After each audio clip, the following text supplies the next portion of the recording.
Hi everyone, welcome to Conversations with Creatives during COVID. At this time, we know many people are doing it tough. Livelihoods changed in a matter of days, especially in the arts.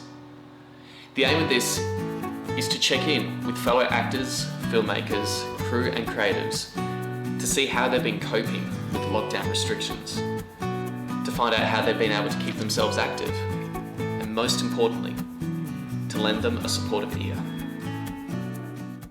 Okay, today on Conversations with Creatives, we have actor, YouTuber, and podcaster Alexander Kappa. How are you doing? Hello. Yeah, good. How are you doing? Yeah, not too bad. Thanks for your time today. You're so welcome. No I've got worries. so much time. I assume that. So yeah, firstly, like how have you been coping during this time? Well, I think comparatively, like I was actually talking to some actor friends about it because I think in a way creatives, not just actors, but all creatives are sort of used to not having consistency, like work consistency, and maybe being a bit more, maybe not flexible is the right word, having a lot more unknown in their life, you know? So like, you know, I can easily go like in a normal day, like go like 4 or 5 days. Yeah, just a life of uncertainty in general.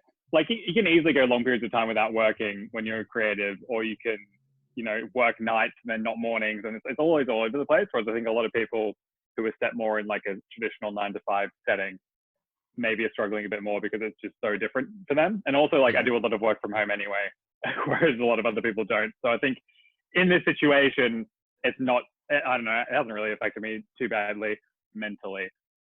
Yeah, I mean, financially, yes. Mentally, no. So I'm doing all right. Some of my friends I know are just like really like day 2 and they were like, I don't know what to do with myself. Whereas I've been like, cool, I can work on all my passion projects now. That's good. Yeah. I remember at least one day, and I know I'm not actually really fully locked down, like I'm still working. There was this one day where I actually didn't have to go into work and I was just losing my mind. Yeah. Oh, interesting. So I was like, when my store closed, I was like, oh my God, about time. Because like partly retail as well. I was just like, bye. Convenient. Yeah, exactly. So what else have you been able to do to keep active? Active in the acting sense, or active physically, or just like physically and bring up my mentally, time? so to speak. Yeah. Well, if we take physically really literally, I knew that like when the gyms closed, I was like, okay, so I need to do something at home that I can actually stick to, that I'm not going to, because I thought if I try and do like my regular sort of exercise regime, I'm not going to do it. Then I'm going to feel like shit for not doing it. So I need to like make up something that I can stick to. So I was like, okay, I got a chin-up bar from Kmart for $12. It's the last one. And I was like, I'm going to do 50 chin-ups and 50 push-ups a day for a month. And that's what I started off doing. But then I joined the Chris Hemsworth Center app. So I'm doing that as like, you know, one of his workouts a day, doing his meals at night. Really good. Would recommend to anyone. You can trial it for a week.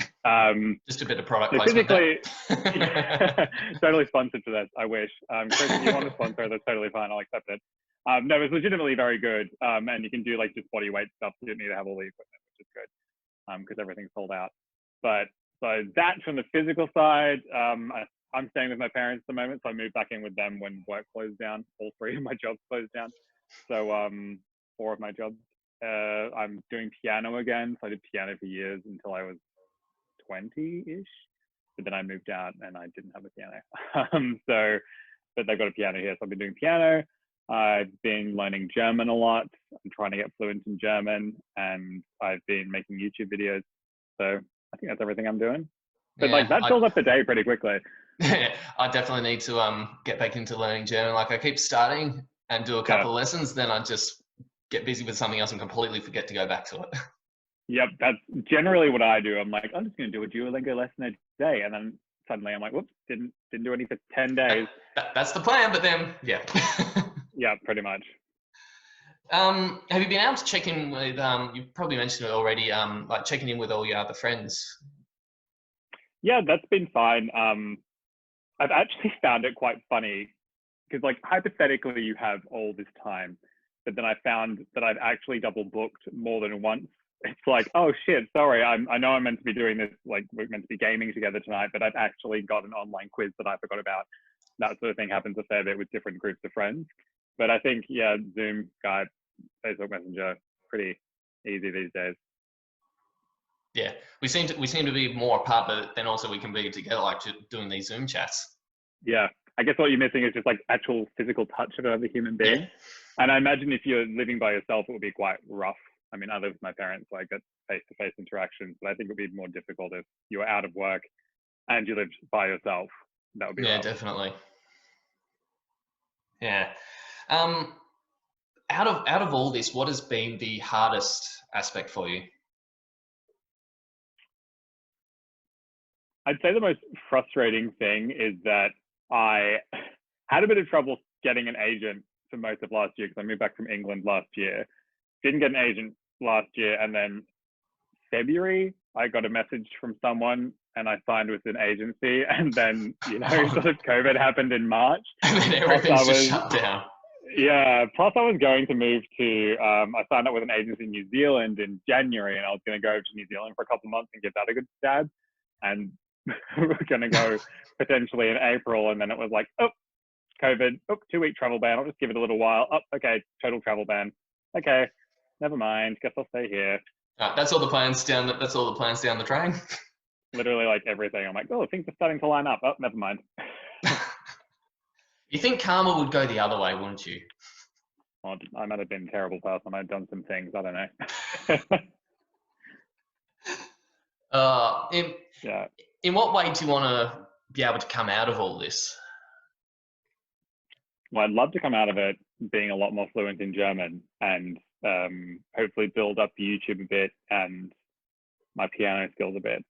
So yeah, as long as I can improve and I can see some improvement so it doesn't seem like a total waste of time, I think I'll be pretty happy with it. I mean, if I could, ideally I would be improving my acting prospects, but there isn't much. Everything that's come through I've applied for, of course, but there's hardly anything really happening at the moment. All productions have closed, so a bit rough.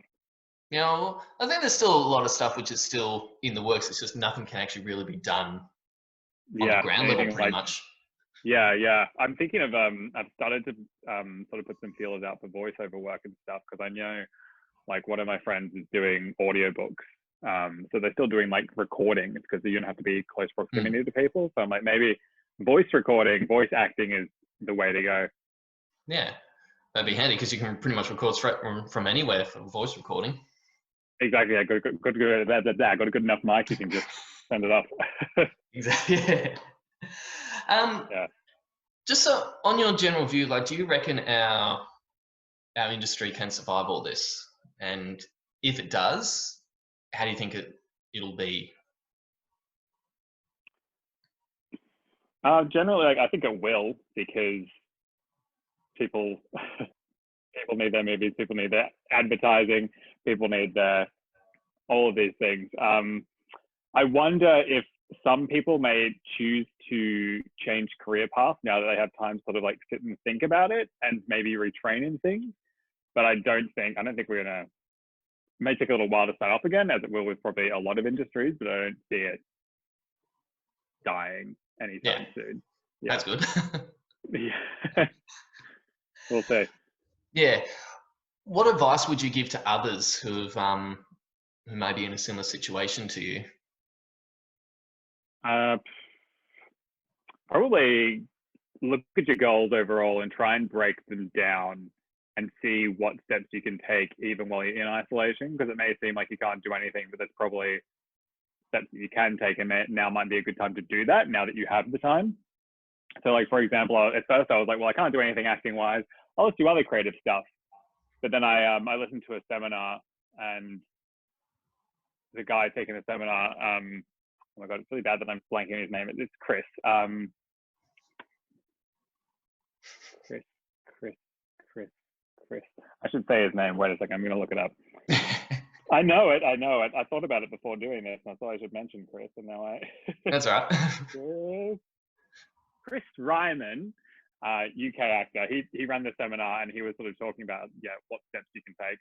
And for me, I know that I want to really master my RP English accent, because I lived in England for 2 years, didn't do it. Did 8 weeks of American, general American, and I got that fine.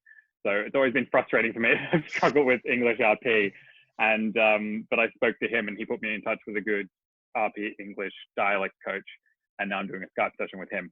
So it's sort of like you can still do things from home, and a lot of people are running specials at the moment because they're in similar situations, and I know that people are probably a bit financially pressed at the moment. So for example, I'm doing this English RP session with him. It's an hour session. It's £30. So, you know, not even $60, which is pretty good. That's good, yeah. Whereas I pay like $120 for an hour session with my Australian RP accent coach, but she doesn't do Skype sessions. So, yeah. Yeah. Throughout all of this, have you learned anything different about society and as a whole throughout going through all this? Learned anything about them? I don't know. I guess I'm not super surprised by most things, with the exception of everything Trump has said.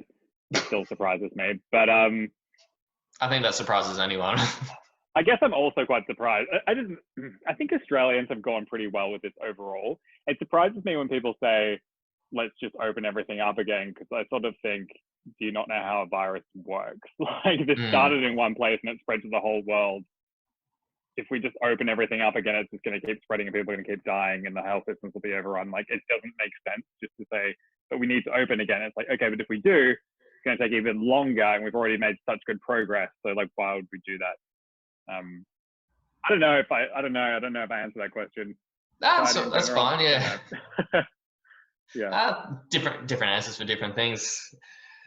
What are you looking forward to the most once restrictions are eased and we can meet up with all our friends, our other family and our peers?